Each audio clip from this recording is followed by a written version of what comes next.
Hello student, आज मैं छत्तीसगढ़ राज्य ओपन स्कूल के कक्षा 12वीं के स्टूडेंट के लिए राजनीति विज्ञान विषय का मॉडल पेपर लेके आई हूँ। इस पेपर में जितने भी क्वेश्चन सिलेक्ट किए गए हैं वो सभी क्वेश्चन आपके एग्जाम के लिए महत्वपूर्ण है और साथ ही आपको इस मॉडल पेपर से ये जानकारी हो जाएगी कि कौन से क्वेश्चन कितने मार्क्स के हैं और किस टाइप के क्वेश्चन पूछे जाते हैं, जिससे आप अपनी परीक्षा की तैयारी और भी अच्छे तरीके से कर पाएंगे।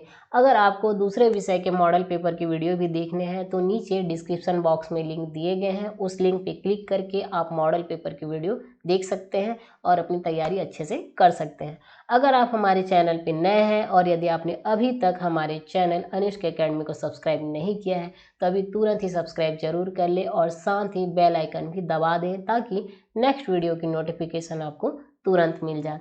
अब हम देखते हैं मॉडल पेपर कक्षा 12वीं विषय राजनीति विज्ञान। समय है 3 घंटे और इसका पूर्णांक है 100। इसमें नोट में यही दिया है, सभी प्रश्न हल करना है। निर्देश में यह है कि पहला प्रश्न जो है उसमें 4 खंड है, अ ब स और द, और हर खंड में 5 अंक मिलेंगे आपको। तो सबसे पहला प्रश्न है खंड आ, सही विकल्प चुनकर लिखिए। यहाँ से आप इसका स्क्रीनशॉट ले लीजिएगा क्योंकि इन प्रश्नों के उत्तर आपको स्वयं ही ढूंढने हैं।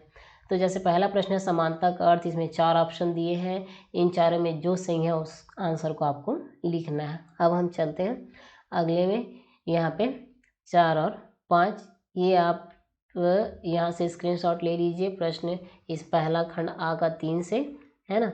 अब इसमें खंड बा है वो रिक्त स्थानों की पूर्ति कीजिए, इसमें भी 5 क्वेश्चन दिए गए हैं। यहाँ से आप इसका स्क्रीनशॉट ले लीजिए। ये देखिए पूरे 5 क्वेश्चन इसमें है। अब है दूसरे पेज में जो खंड सा है जिसमें है सत्य सत्य लिखिए, इसका भी आप स्क्रीनशॉट यहाँ से ले लीजिए। ये भी 5 अंक के हैं, 5 प्रश्न दिए हुए हैं, हर एक प्रश्न 1 अंक का है। खंड दा में है उचित संबंध जोड़िए, ये 5 अंक का। तो इस तरह से प्रश्न 1 में 4 खंड दिए गए हैं और टोटल प्रश्न 1 में पूरे 20 क्वेश्चन हैं और आपको इसमें 20 अंक मिलेंगे। अब हम देखते हैं दूसरा निर्देश, यहाँ से आपने स्क्रीनशॉट ले लिया होगा। अब हम चलते हैं दूसरे प्रश्न में जिसमें है प्रश्न क्रमांक 2 से 13 तक अति लघु उत्तरीय प्रश्न है और प्रत्येक प्रश्न पर 2 अंक आवंटित है। इसकी जो उत्तर आपको जो लिखना है उसकी शब्द सीमा है 30।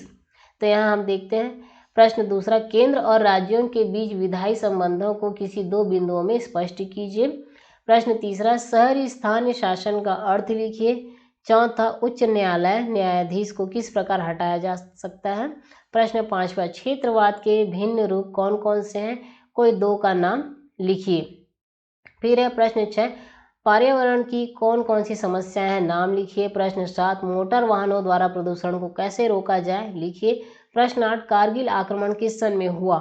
प्रश्न 9, ताशकंद समझौता किस सन में हुआ। प्रश्न 10, संयुक्त राष्ट्र संघ क्यों आवश्यक है। और प्रश्न 11, शांति बहाली का क्या अर्थ है, लिखिए। प्रश्न 12, संयुक्त आयोग के अध्यक्ष की नियुक्ति कौन करता है। प्रश्न 13, लोक शिकायत निवारण के भारतीय उपकरण लिखिए। तो 2 से 13 तक ये सारे 2 अंक वाले क्वेश्चन हैं और इसकी शब्द सीमा उत्तर लिखने की 30 शब्द है। अब हम दूसरा निर्देश देखते हैं, इसका स्क्रीनशॉट ले लीजिए आप। दूसरे निर्देश में है प्रश्न क्रमांक 14 से 19 तक लघु उत्तरीय प्रश्न है और हर प्रश्न में आपको 3 अंक मिलेंगे और इसके उत्तर लिखने की जो शब्द सीमा है वो 50 है। तो प्रश्न 14 देखिए, राष्ट्रीयता के किन्हीं 3 घटक का वर्णन कीजिए। प्रश्न 15, न्यायिक पुनरावलोकन किसे कहते हैं। प्रश्न 16, राज्य विधानमंडल के 3 कार्य लिखिए। और प्रश्न 17, क्षेत्रवाद की वृद्धि के 3 कारण लिखिए। इसका स्क्रीनशॉट ले लीजिए क्योंकि अगला क्वेश्चन अगले पेज में आपको मिलेगा। यहाँ है 18, संप्रदायवाद को समझाइए। फिर प्रश्न 19, मुख्य सचिव की शक्तियों को लिखिए। तो ये हो गए आपके 3 अंक वाले प्रश्न।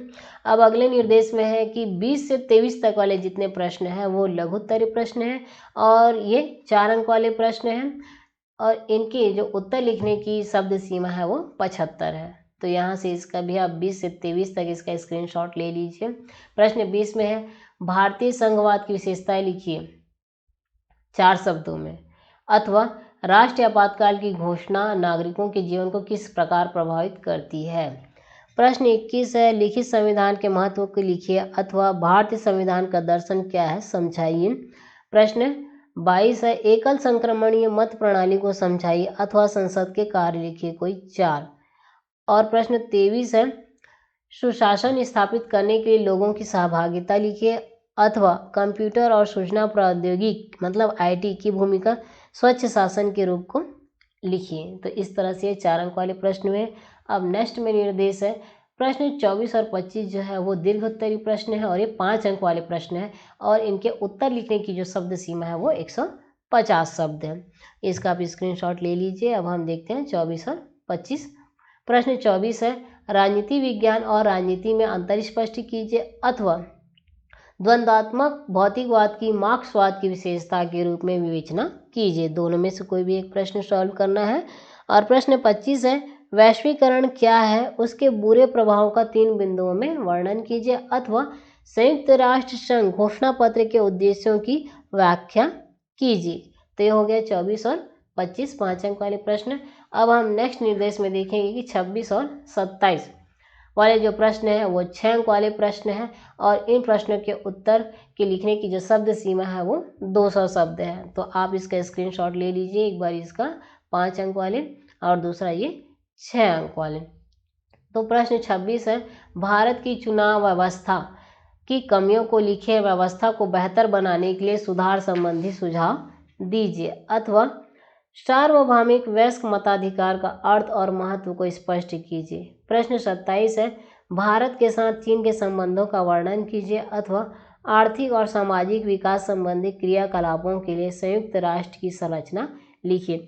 तो इस तरह से कक्षा 12वीं के राजनीति विज्ञान के मॉडल पेपर के सभी 27 क्वेश्चन पूरे हुए। अगर आपको यह वीडियो अच्छी लगी हो तो इस वीडियो को लाइक करें और अपने दोस्तों को शेयर करें और साथ ही हमारे चैनल अनिष्क एकेडमी को सब्सक्राइब करना ना भूलें। धन्यवाद।